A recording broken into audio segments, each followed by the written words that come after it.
ماجد مطرب فواز ممثل سعودي ولد في العاصمة الرياض في 27 من يوليو عام 1980.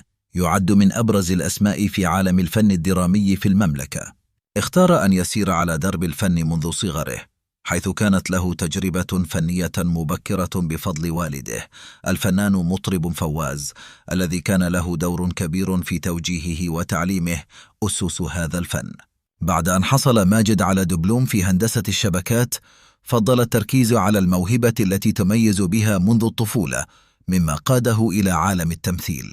بدأت مسيرة ماجد الفنية تتبلور من خلال مشاركته في عدد من الأعمال الفنية مع والده، حيث قدموا معا أعمالا درامية، منها مسلسل الزمندوار ومسلسل فرط الرمان، اللذان تركا بصمة في الساحة الفنية. إلى جانب تلك الأعمال، اشتهر ماجد بشكل خاص من خلال دوره في المسلسل الناجح شباب البومب، الذي يعكس واقع الشباب السعودي ويقدم قضاياهم بطريقة فنية مميزة.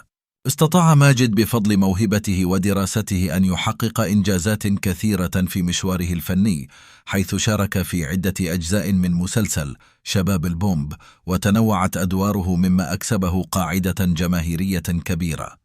كانت أدواره في المسلسل تجسيدا للواقع الاجتماعي الذي يعيشه الشباب، مما جعل متابعته تنمو بشكل ملحوظ. يعتبر ماجد من الممثلين الذين يتمتعون بشخصية فنية جذابة، حيث يتفاعل مع المجتمع ويقدم رؤية لقضاياهم. ماجد مطرب فواز يمثل الجسر بين الأجيال الفنية، فهو يمزج بين الخبرة والشغف الذي يدفعه نحو تقديم الأفضل في كل دور يقوم به. على مر السنوات استطاع أن يحقق شهرة واسعة وفنا متميزا يعود بالفائدة على الساحة الفنية. إن مسيرته الفنية هي نموذج يحتذى به لكل من يسعى لتحقيق أحلامه الفنية ويعيش شغفه بتفان وحب.